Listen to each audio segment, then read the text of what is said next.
Welcome back to the Big Thinker universe. Today is Halloween, and today's topic is gamification is not scary. Now, you might be wondering, what is gamification? Why does Jeff care?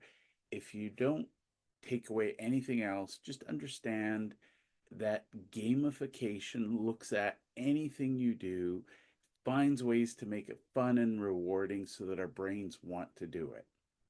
Now, I'm a big fan of studying human nature, human potential, human psychology, neuroscience, and the thing that fascinates me is that humans aren't rational.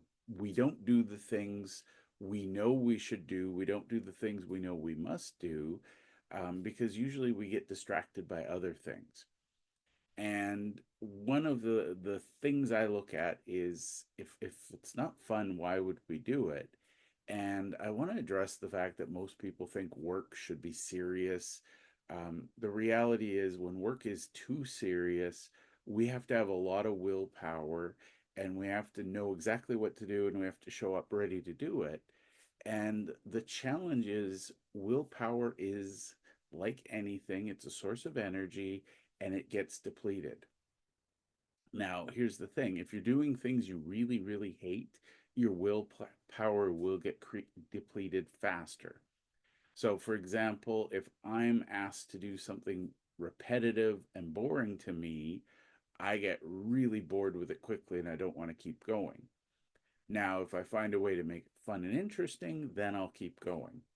So, one of the things I've really been obsessing over is gamification.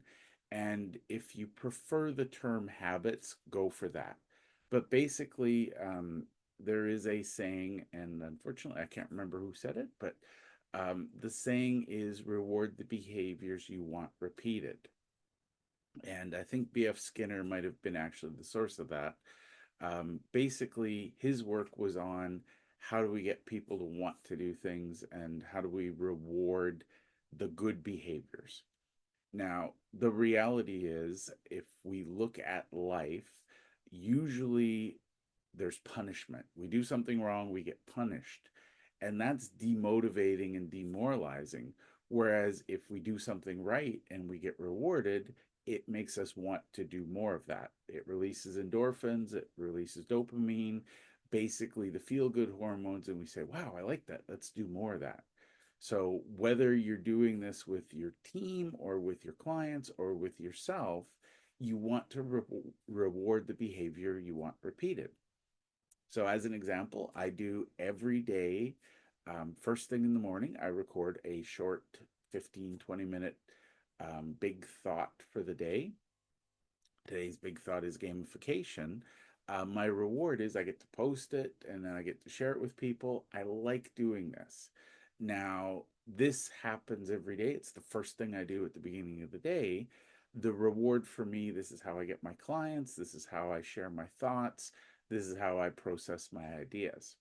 So, how does gamification fit into your world? Maybe it doesn't. Honestly, I can't think of a world that's not better with gamification. You think about kids, we gamify. If you want your allowance, you do your chores.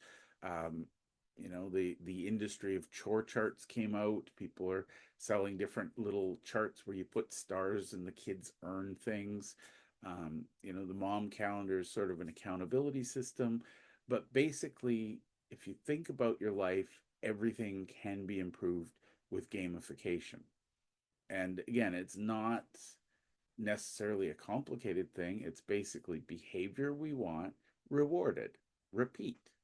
So think about your employees, think about your clients, and think about what behaviors do you want them to repeat.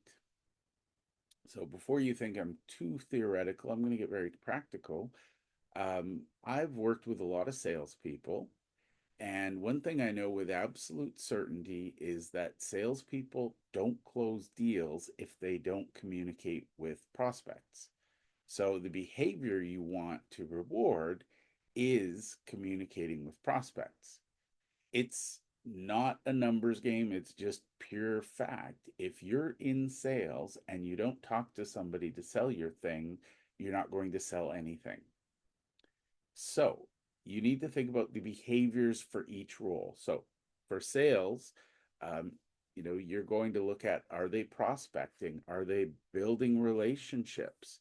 Are they building strategic relationships? Are they building tactical relationships? What relationships are they building? And how could you reward it? So if we know that a salesperson's quota is to close one deal a month, and we know that their close rate is 1%, we know with certainty they have to have 100 conversations a month to close one deal. Now, that's a terrible statistic, terrible metric, but let's pretend that for a minute. Now, in theory, if we needed two sales a month, the effort, the behavior would have to double, and they'd have to talk to 200 prospects to get two clients. Now, that's one behavior. And the reality is, I guarantee you, if the conversation number is zero, the output is also zero. So we want to reward the behavior. We want to reward them for making their 200 outreaches and closing their two deals. Now, the thing is, we reward the behavior because we can't rely on the outcome. We can't say with certainty this call will lead to this client. So we want the behavior to be consistent and reliable. So, first things first, um, in our hypothetical example, we need to have 100 conversations, 200 conversations, depending on our goal. Let's just do 100.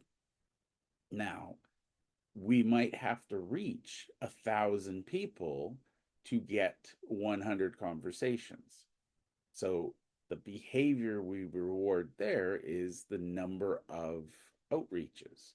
Now, if our goal is one deal, and by the way, these numbers are terrible, so don't reward this salesperson in theory.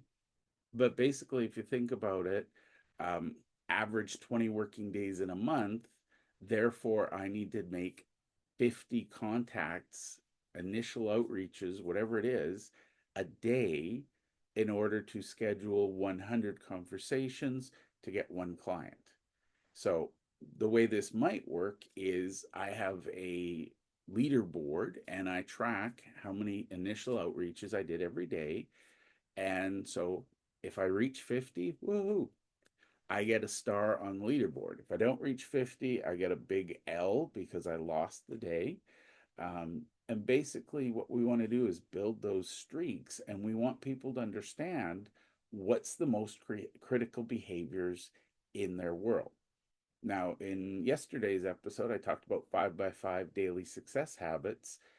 The reward part applies to the habits. So if we consistently meet our objectives every day, we accomplish our five things, and then we accomplish them 5 days in a row, we won that week. If we accomplish it 2 weeks in a row, we've got a 2 week winning streak.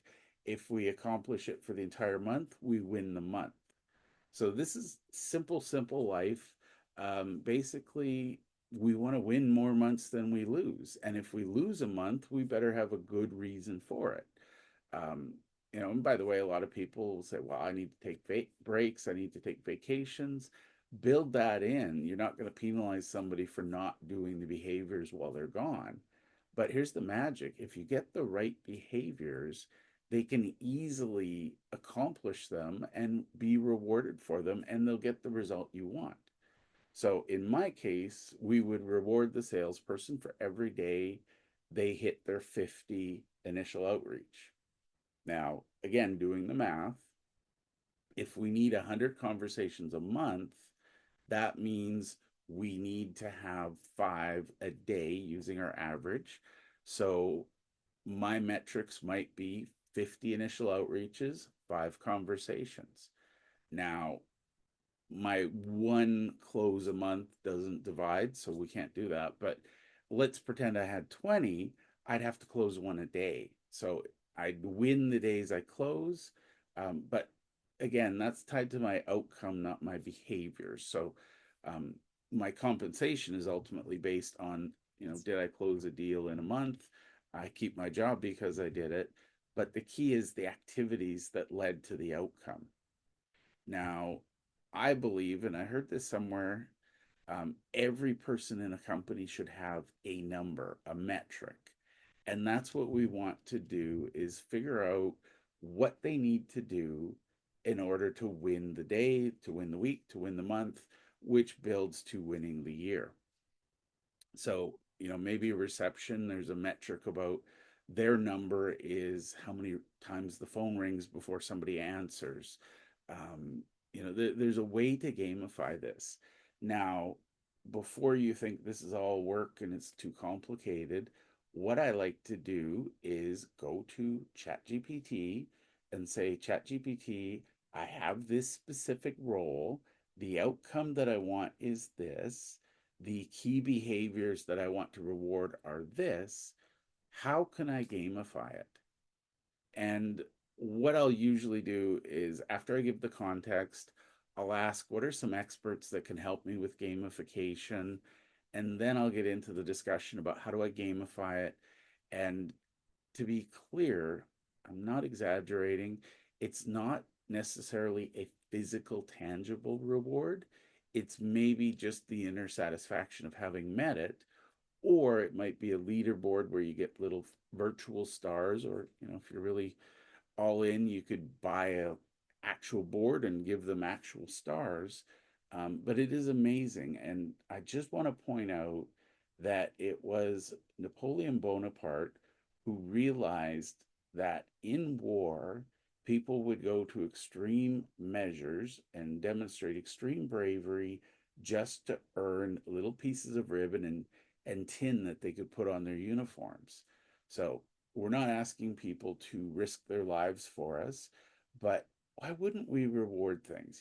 Have a office trophy. And by the way, the employee of the month concept is theoretically good. It needs to be done well.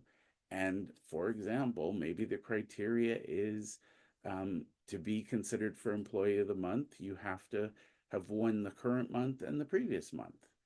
But basically, people will do a lot for recognition and praise. We live in a world where we hear a lot. Here's what you did wrong. Here's what you could do better. Why not use the proverbial attaboy, attagirl, congratulate people and publicly praise them? And by the way, I like to do this with my teams in stand-ups or weekly meetings. We'll share somebody who won the week and we'll share their secret and share the outcome so that everybody goes, ooh, I like that. It's a positive thing.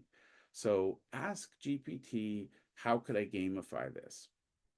And by the way, martial arts, the belt system, in my opinion, is the world's oldest form of gamification. If you're not familiar with martial arts, you earn, you do things, you learn skills, you demonstrate your aptitude in the skill, you demonstrate proficiency, you build up enough skills, you get rewarded with a new belt. Now, a lot of schools use stripes and tapes and things like that to measure your progress between belts. But basically, you have to put in your time. So there's a time element, and you have to learn the behaviors, and then you get the reward, which is the next level belt. So it doesn't have to be complicated, but think about how you could reward that. Now, the other thing I like to do is with clients, I create an onboarding system that rewards them for doing the things I need them to do. Number one thing I hear from professionals is, my business would be great if not for the clients. They don't do this, they don't do that. They complain about this, they don't take accountability. That's on you. It's on me. We are the expert. Therefore, and I spend hours doing this. What do I need from them and when in order to succeed? So, as an example, when I work with somebody who is going to write a book, I need to know who the book is for. What's the audience? What's the purpose? Um, I can't write a book with somebody until we know that. So think about what you could do. And in my case, I'm creating courses, I'm creating some best practices. And when people earn the badges, their reward is they get the book.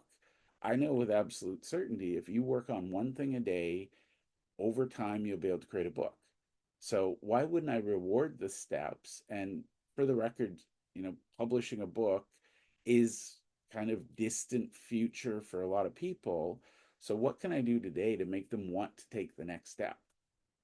So one of the things I do, I have a bunch of courses. What I do is once you reach a certain level, it unlocks one of the bonus courses and costs me nothing to give. It takes some time obviously to create, but it costs me nothing to give. There's no incremental cost to it. But what it does is it unlocks some value. So if you're an aspiring author, you might have questions about how to market your book, how to promote it, how to distribute it. Good news. Once you complete a few steps in my program, you get access to a course on those three things. So I'd love to hear your thoughts. How do you gamify? How do you create habits? What do you do to take the scary out of business?